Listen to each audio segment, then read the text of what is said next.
Salutations distinguées, chers amis. Balandia Tranche Oyo Bien-être. Je vous retrouve pour un nouveau numéro.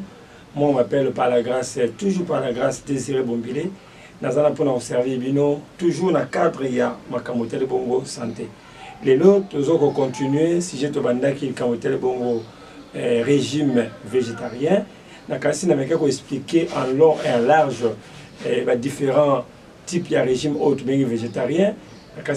Qui en gros qui beaucoup plus très édifié et nous appelle belé côté panabino pour un problème yango. Alors nous allons continuer pour nous balikamote de bongo récite il y a régime végétarien parce qu'il vous semble que le régime végétarien en général, mais comment réussir ces régimes parce que ceux qui ont ces régimes bien, ils ont bien fait belé, ils ont avantage belé.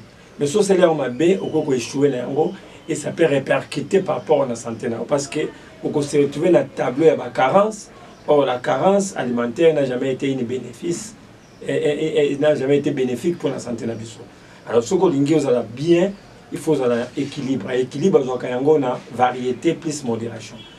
Qui était varié plus modéré égale équilibre.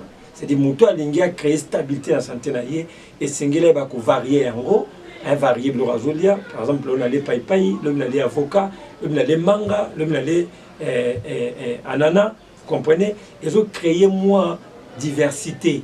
Dans la diversité, on a une variété. Alors, maintenant, le problème, c'est que quand on a une variété, on a une variété, on se retrouve par exemple que l'homme qui a un ananas, ils ont un avocat. L'homme c'est un avocat, ils ont un safouté, l'homme c'est un safou, ils ont un kachapaïpaïté. Alors, ceux qui ont eu un safou, et l'homme nous sommes fait pour bénéficier d'un côté, pour créer carence. Ngali ya ngamangate, ngali ya avocat, ngali ya nana, ngali ya boy. L'homme sont liés à côté, pourquoi? Alors, l'homme il y a bulot quoi, nous avons besoin d'un côté. Notre corps est nourri par ce que nous mangeons. Alors, l'homme est lié à kawana, nous avons besoin d'un côté pour fonctionner normalement bien. Alors, tant que nous avons ça nous met dans des conditions difficiles. Des conditions très compliquées et puis très difficiles. Et nous avons intérêt, il y a la variété, il y a c'est très important. Par exemple, il y a un musicien qui a secret il y a fruits belé. C'est-à-dire, il faut qu'il y ait des fruits belés, des légumes belés, parce qu'il y a des santé. Alors, on va opter pour régime flexitarien, c'est-à-dire, qu'il y a naba, moi, naba végétal, végétal animal, ça rappelle le sous-moté. Mais au moins, il faut qu'on ait la qualité de l'eau aux olives. Ça a exigeant de l'eau aux olives. Dans les naliateka parce que ezana oenze naliate parce que nazangelo ko kolia mais nalia parce que neba ke sima kolia o na olia eza ko apporter ni na kati ya santé nanga parce que c'est ça le vrai problème. Nous mangeons des fois vite, nous mangeons des fois bien, mais nous mangeons mal. Vous comprenez? Alors quand on mange mal, on n'attend pas de bons résultats. C'est ça le problème.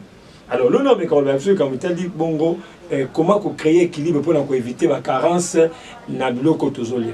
Parce que quand vous mangez équilibré, vous pouvez éviter carence. Carence, ils ont des déséquilibre entre les besoins et l'apport. C'est-à-dire, la carence, il y a des déséquilibre entre les besoins et l'apport. C'est-à-dire, le corps me demande autant et moi je donne autant. Le corps a 5000 mg, mais on a payé 500. Alors, 500, on a 500 ans. Et créer des équilibres. Et des équilibres entre les carence. Alors, ce qu'on dit, c'est qu'on a un régime végétarien, on a des difficultés et belé. Pourquoi? Parce que faire végétal, n'a faire animal, absorption, on a rendu par exemple. Absorption, il y a faire animal, il y a rapide. Mais tandis que absorption, il y a faire végétal, il y a difficile à digérer. Autre digestion capricieuse. Alors, ils sont difficiles à gérer. Tant qu'on a lu qu'on lit, il faut retenir compte de l'élément. Alors, parlons d'abord de fer. Les aliments minéralement, ils sont très importants. Ils sont belés dans la viande rouge. Alors, ils ont joué un rôle fondamental dans la production de la globule rouge, ou ils ont joué un rôle dans la makila. Mouton a anémie, anémie ferriprive, c'est-à-dire mouton a la carence à fer et créer anémie, c'est-à-dire diminution de la makila dans l'autre. Alors déjà, absence de makila dans l'autre, diminution par manque de globule rouge, où ils ont bongo fondamentalement produit par les fers, ils sont déjà compliqués pour la santé. Alors, la cellule, la facilité de transport d'oxygène dans l'organisme, pendant que la cellule comporter la valeur nutritionnelle aux acacnaires. Alors, la légumineuse, le raisin, le bleu, ils vont apporter un peu de fer, mais ils vont beaucoup plus pauvres. Et on a vu que la céréale, ils allaient enrichir en fer, ils ont ébélé, mais ils ont bongo moins compliqué pour nous digérer. Et c'est un apport de vitamine C important pour nous faciliter la digestion. Alors pour la digestion, faire ça bien, surtout dans le monde végétal, il faut consommation, il y a consommation, il y a vitamine C et B. D'où, ce qu'on y a les riche en vitamine en fer, il faut lier à fruits et belé, ça pamplemousse, ça citron, ça orange, ça ananas, où il y a la vitamine C et belé pour nous créer équilibre. Tout ça la protéine. Protéine, ils allaient plus manquer à nutriments, vous allez former une unité, vous avez acide aminé. Mais attention, ils ont 20 acides aminés différents, où ils ont combiné différentes protéines autour. Alors, les nutriments, vous allez essentiels pour nous maintenir. Ils ont la peau, ils ont les muscles, ils ont les organes, la condition malade et dépendant de la protéine. Sans protéines, en tout cas, vous avez la difficulté à vivre, voire aussi impossibilité à vivre parce que les protéines sont dans le ébélé dans 14 jours. Alors, les vous êtes riches en protéines et les ébélés, où vous avez dans le domaine de la recette végétarienne, qui bénéficie de yango. Mais attention, il est important à noter que dans le tableau, il y a protéines toujours au yango. Il faut tout ça attention na façon de rouler là pour qu'il y ait comme un peu ébélité. Alors, dans le d'abord soja, ils allaient beaucoup de protéines, ils allaient très riches dans la valeur de yango. Et surtout, soya ils allaient constituer au moins 35% de protéines où ils allaient ça la partie à 100 grammes. Quand vous prenez 100 grammes de soya, vous consommez au moins 35%, il y a besoin quotidien, il y a protéines au corps, on a vu ça à Zanyango. Donc, c'est très important. Ils allaient contenir aussi des minéraux essentiels, où ils allaient permettre bon fonctionnement.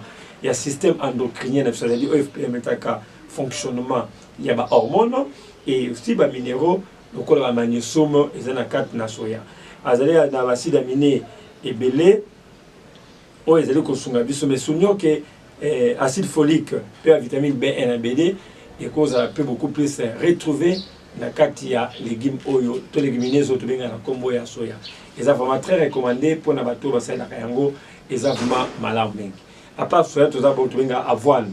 Avoine, ils allaient battre la combo ya quaker, ils sont comme à la maison, ils sont pour l'ango. Mais au moins, avoine, on a discuté, on a pris cet exemple pour nous comprendre. Et l'autre, chaque maison a un combo d'ango, oye à Tchaka. Donc la maison est à Liboso, so bina mutu avoine, azoto lokola mutu biote. So bina ni yango nde, metanga osomo na somi comme mobo, yo kutu yango comme tanga na mnote. Donc c'est un peu ça l'ignorance oyo to cause en yango. Alors, céréales wana, ils allaient riches en protéines. Ils ont au moins 17% de valeur, vous allez apporter dans notre nabusso.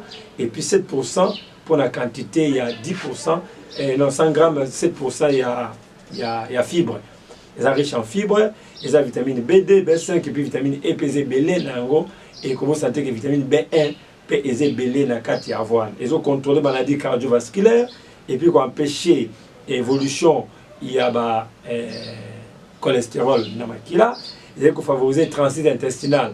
Présence de fibres qui empêcher la constipation et puis ça permettre d'aider pour favoriser le glissement de la selle biliaire et surtout notons que la diabète est très recommandé pour nous parce qu'il empêche l'absorption il y a sukali, to pénétration sukali na baselile. C'est déjà très important pour Nayango.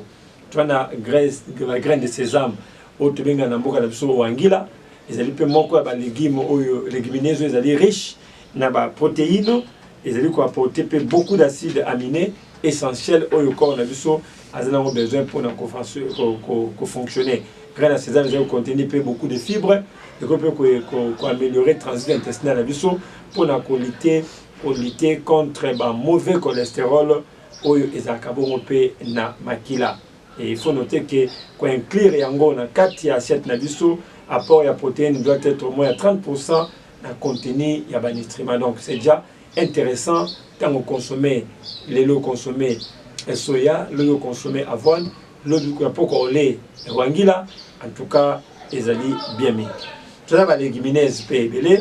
Na monwa légumineuses toza na l'autre benga lokola madesu, la petit pois, et ça na monwa ba légumineuses wana, ils allaient apporter beaucoup de fer, beaucoup de zinc, beaucoup de magnésium et ba minéraux mususu ya motuya. Et comme ça n'a été que à parier, tu as les épinards, où ils allaient légumes ya munene, riche en fer, riche en vitamine A, riche en calcium et pourquoi pas en zinc.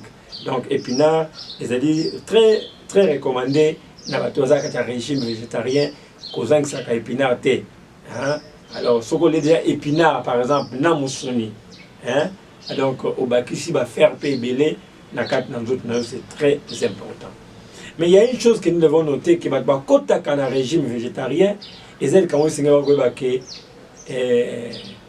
va développer, quand on a crédité, c'est-à-dire qu'il y a des locaux yamobés.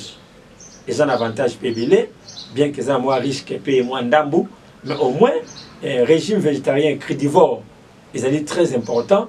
Pambaté, tant que tu as un commun na moto, ils perdent la valeur na yango ebele.